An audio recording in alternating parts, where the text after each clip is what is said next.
Hello everyone, I'm really happy to be here today because it's time for the very first build showcase video. So what is build showcase exactly? It's a type of video where I present you numerous builds using different weapons and most importantly with a few rules. It's no Ghost Walker, no Reflect, and we avoid astral protection as much as we can, because these mechanics are broken as hell. Especially the combo Ghost Walker plus Potential, allowing us to do massive damage while being almost invincible if Ghost Walker is used properly. For those who don't know, without going into too much detail, Ghost Walker is the best art Cross can learn in this game. It grants you Decoy, which is a buff that guarantees you to dodge the same amount of hits as the level of the buff. For example, Decoy 5 allows you to dodge 5 upcoming hits with a 100% chance. We will see some specific uses in a future video, because that's not the subject today. And also, I will cover mostly, like probably 99% of the time, on foot builds and not scale builds. I will vary as most as I can the elements used as well to show you the best you can get of every one of them and not spamming Ether just because it's the best element in the game. So, for this first build showcase video, I want to talk about one of the strongest and also one of my favorite builds in the game, the Ether Sleep Sniper. It's not easy to use, but it really is interesting for understanding the diverse mechanics that this game offers. However, the core strategy is simple. Apply on the enemy the debuff Sleep, who prevents them from moving and attacking, then shoot the fuck out of him as much as we can. To make this strategy work properly, we need to respect few conditions, which is apply Sleep, make the debuff consistent, most importantly find a way to not wake up the enemy, make the enemy sleep long enough to allow her to DPS, and then optimize our damage. So firstly, how do we apply sleep? We'll use the art Screamer with the knife because it's the only one that can inflict sleep with on-foot builds.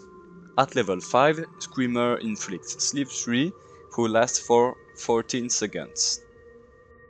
By reusing Screamer while the target is already sleeping, you can reset this timer and also have a 10% chance of increasing the level of sleep, so inflicting Sleep 4, which lasts for 16 seconds.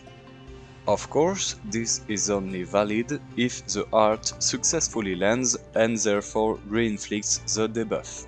Screamer also has an interesting secondary cooldown effect, which is immediate reuse. That way, and thanks to that, if you miss one, you have a second chance.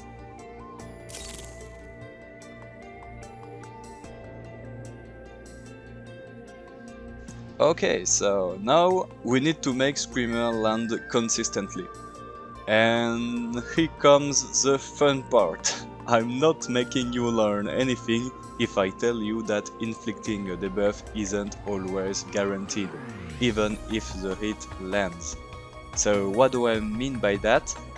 Well, what I mean is it's possible to deal the damage associated with a hit without inflicting the debuff at the same time. For example, we will take Phenomenon, a Photon Saber art that does one hit with 400% hit scaling and has a chance to inflict Ether Res Down. Here the hit lands successfully, deal damage, but the debuff isn't inflicted. In the case of Screamer, because it does no damage, you will just see a sort of fog if the hit lands but the debuff isn't applied. If the enemy dodges the hit, you will just see the traditional miss. Once we are sure the hit lands because we have enough melee precision, we can see how to make sleep guaranteed. So we will see here the specific case of sleep, but I can guarantee that this approach also works for other debuffs in this game. This is the difficult part. In order to continue, we need to talk about debuff resistances. So in this game, the enemies have individual resistances to every debuff you can inflict to them. And to illustrate this, let's take the example of Gradivus, the Headless Emperor. You see that enemies have three types of resistances regarding debuffs. It can be immune, resisted, or vulnerable. Immune means what it means, like you can't inflict the debuff linked to the immunity. Resisted means that it will be difficult to inflict the debuff to the enemy, while vulnerable means it will be easier. What we are going to talk about now is purely speculative and not documented at all in the game. So keep in mind that all this is theoretical. So what are the numbers behind these resistances and how exactly is calculated the debuff infliction rate? What I believe to be the right formula is this one, posted by a user named randomness097 9 years ago on a GameFAQ forum for the original Xenoblade Chronicles X. The formula would be status infliction rate equal to debuff infliction rating minus target status resistance to said debuff, convert to percent, plus resistance reducer and status skill values, plus debuff res down debuff values, minus status resistance aura values of the target if this is applicable. Let's now debrief this formula. The debuff infliction rating, so I think this value is equal to the hit rate regarding your precision, melee or range, and the enemy's evasion linked to the art that would inflict the debuff. To simplify, if the art lands 100% of the time, then this value will be 100. However, if the debuff comes from an augment or a skill like Knock and Shock, which grants a 10 to 18 chance of inflicting shock 1 to 3 when using melee arts, it changes. In this example, because the proc rate of the debuff isn't linked to the art itself but rather from the skill, it will be 18% at level 5, meaning that in our equation the value will be 18 if a melee art lands. Then, target resistance status to said debuff. It corresponds to the table we saw for Gradivus and the three types of resistances. If the user we just named earlier is right, it means that resisted corresponds to 200 resistance to sleep. The state vulnerable will be 50. Resistance reducer values is that if we get any resistance reducer insert equipped, it will be like this. Resistance reducer 20 reduce enemy debuff resistance by 50% when landing an attack. So this value is equal to 50 with one insert, and it adds up to the number of resistance reducer inserts you have equipped. So in our case, we have 3 of them, resulting in this value changing to 150 because it will be calculated by adding up. And of course, if you don't have any equipped, this changes to 0. For status skill values, this is referring to skills that reduces enemies' resistance against one or more debuffs. So there are 3 of them, which is Deep Fang, which reduces enemy debuff resistance by 10 to 30% when attacking from the side, Tactical Analyst, which reduces enemy debuff resistance by 12 to 24% when landing an attack, and Topal Toppler, which reduces enemy topple resistance by 10 to 30%. Now for debuff res down debuff values, it concerns the status debuff res down, which makes it easier to inflict other debuffs on enemies. So there are 2 battle arts that can deal this status. With the sniper rifle there is Sidewinder, which inflicts debuff less than 5, and with ray gun, Subterfuge inflicts debuff less than 3. So here is the values for this debuff. Then, if I apply debuff less than 5, the enemy will have 50% resistance reduction. So therefore, in this case, the value in our formula is 50. Instead, if the enemy has debuff less than 3 on him, the value is 40. Lastly, we have status resistance aura values of the target if this is applicable. So it means that if the target has an active aura that gives them resistance against one or more debuffs, this value isn't 0. However, for super bosses outside of the aura enraged that gives them immunity to mobility debuffs like topple, stagger, knockback, launch, and sleep, I didn't find anything that gives enemies this property. In the case of enrage, this grants super bosses immunity, so the values in this case for mobility debuffs will be plus infinite. As a result, in our case with Sleep and Gradivus, we have debuff infliction rate, which is melee precision minus evasion of the enemy convert to percent and capped between 5 and 95, is 410 minus 50, which is capped as 95%. The target resistance to said debuff will be 200% resistant to sleep. Resistance reducer values, which is 50 times 3 equal to 150. Status skill values will be 0. Debuff resistance values is 0 because we don't use Sidewinder.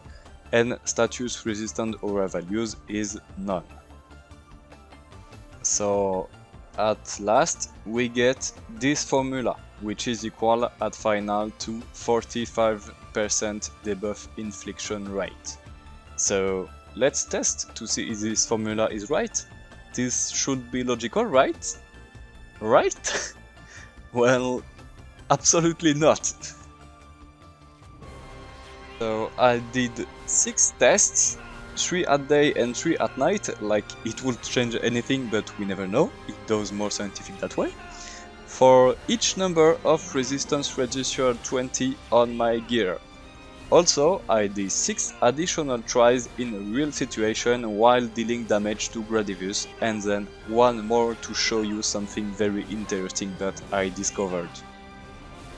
So, the first and very important thing I discovered is that sleep procs and reprocs again while the target is asleep until it just stops working. So the more resistance reducer 20 equipped, the more screamers landed before not working anymore. However, this isn't eternal, it will always be the case, and resistance reducers augments will only allow you to push this limit further. So this itself is a huge deal. Let's look at the results compiled in these sheets. We can see on it what I just said earlier. On average, with 1 resistance reducer 20 equipped, we can see that the debuff starts failing on the number 4.5 Screamer. With 2 equipped, it becomes 6.8, and with 3 equipped, it becomes 8.3. In these examples, even if it is a small example and that this mechanic kinda distorts the meaning of the average debuff infliction rate, we can see that this percentage have nothing to do with the formula we detailed. According to this formula, with 1 resistance reducer equipped, we should have minus 55% and then never be able to inflict him the debuff. With 2 and 3 resistance reducer, this doesn't make any more sense. We should be respectively be at minus 5% and 45%, yet we have here 62 and 75%. To be fair, the real value which interests us is the number of screamers we can land before it fails and not the average debuff infliction rate. It goes up proportionally to the number of resistance reducers 20 you currently have equipped. So, in our reasoning, instead of a debuff infliction rate, maybe we should think of a sort of habituation that the enemy has to sleep. The resistance would become increasingly higher for each debuff we apply, and then we would be less and less likely to land the debuff. However, if we start by having more chances to inflict the debuff with our resistance reducer augment, the threshold of it not working anymore will be later. And yet, it isn't that simple. During a real attempt, I discovered that if the debuff doesn't work while the enemy is asleep, there is a way to make sleep land again. You have to go for it when the enemy is awake. And that, folks, is a detail that changes everything. To test this, I tried an additional test with only one resistance reducer 20 equipped. I went for Screamer only when the enemy wakes up, and guess what? It landed 100% of the time during 30 Screamers attempted. So it only stopped working when Gradius passed the threshold of 50% HP, activating his aura that grants him immunity to mobility debuffs, including sleep. And this is massive because it would mean that the increasing habituation the enemy has to sleep only accumulates when he stays asleep. So it means that with only one resistance reducer, we can go for infinite sleep infliction. Well, infinite in theory, because firstly I can't really test it, and secondly, because of the immunity Gradius gains while passing the 50% HP threshold. This method is also riskier because the timing must be very precise to not let the enemy attack you. However, another benefit of this strategy would be that it releases 1 or 2 insert slots that you can stuff with potential buffs, allowing you to do more damage with TP Arch. With well-optimized DPS, we can see on this sheet that on average it takes 7 Screamers to kill Gradius. With 1 resistance reducer 20 equipped, we have on average 4.5 Screamers until it stops working. So in theory, by running it, Gradius at 50% HP should be around 3 Screamers from death, which is enough with only 1 augment. Based on these tests, the most optimized DPS-oriented but also riskier strategy will be equipping only 1 resistance reducer of 20 and fill the other slots with potential buffs, going for Screamer right when Gradius wakes up to not accumulate his debuff resistances, then just before he hits 50% HP, make him sleep constantly with DPS until he's dead.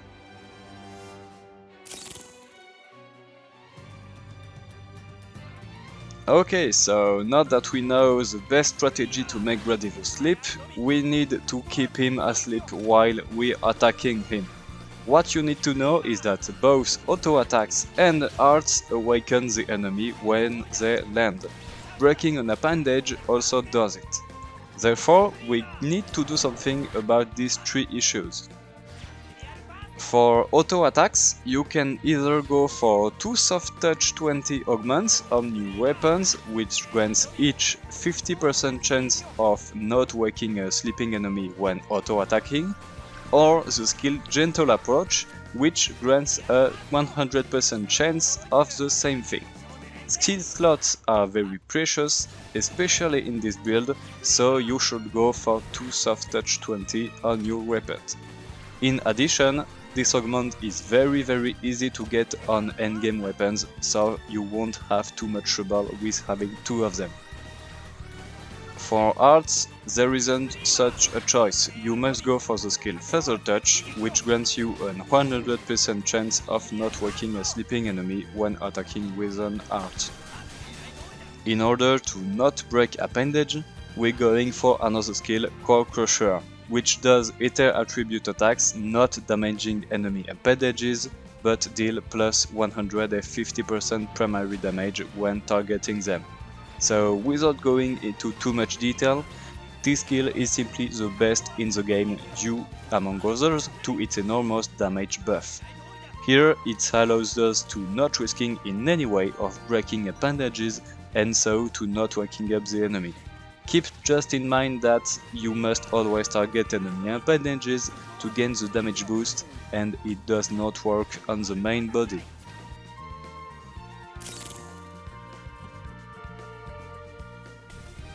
With that done, we need to make Gradius sleep long enough for us to DPS properly. Screamer at level 5 inflicts sleep 3 and lasts for 14 seconds, which isn't that much. To extend this duration, there isn't any augments that can help us, at least on foot, but there is another skill, it's Beauty Sleep. At level 5, it extends sleep duration by 18 seconds, resulting in 32 seconds in total for each streamer we land. This skill is very comfortable to play with and allow us to concentrate more on DPS and also limits the number of debuffs we must land during the entirety of the fight.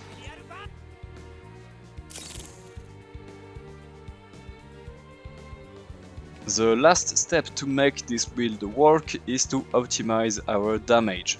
All the conditions we met until now are linked either to the knife or the skills. We use the sniper rifle because it is the most damaging ranged weapon in this game.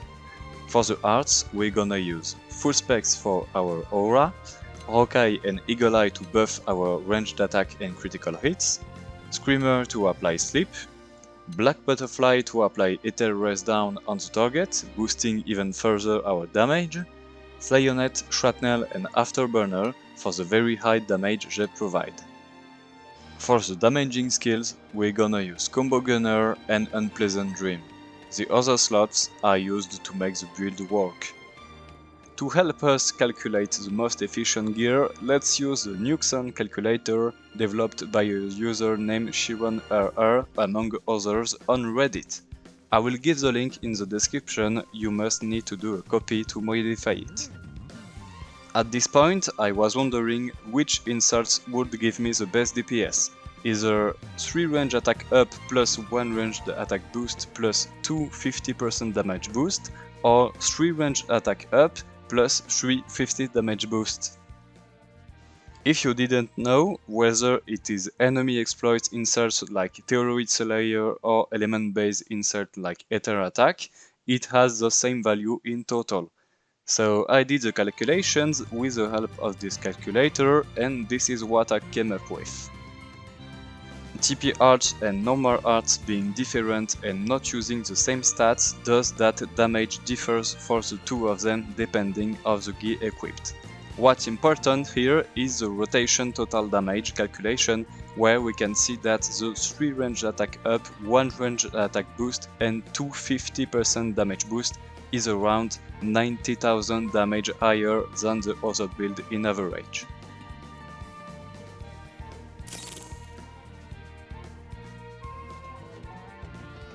Now let's do a final quick build check.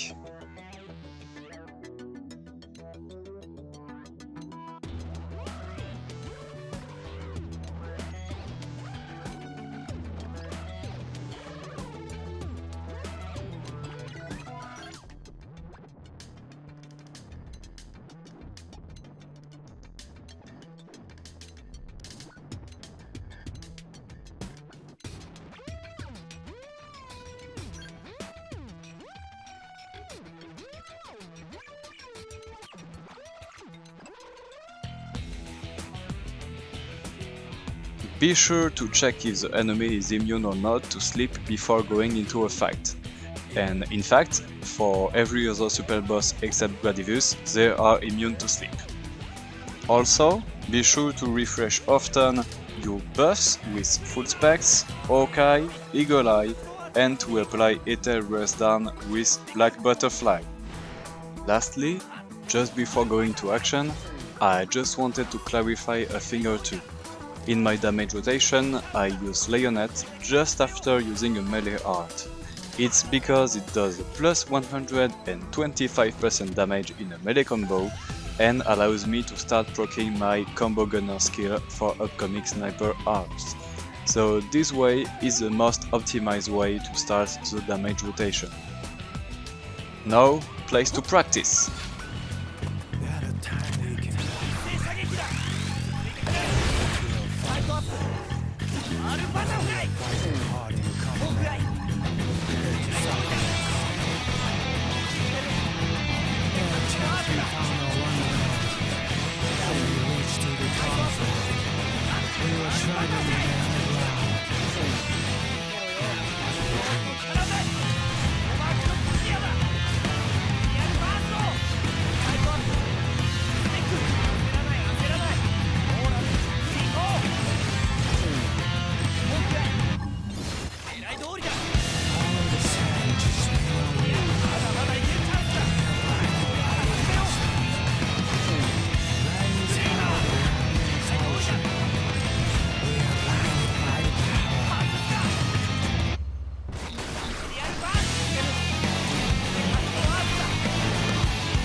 Come?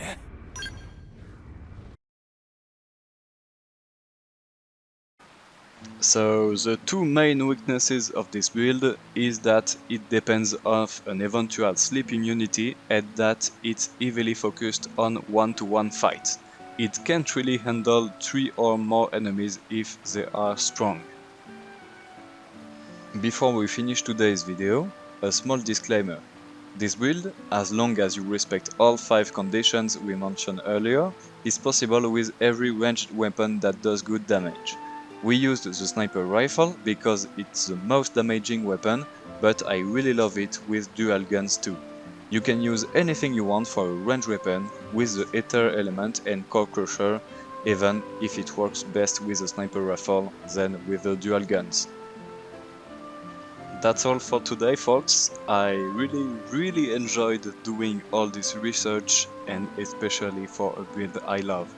I have a ton of ideas for the next videos, so stay tuned.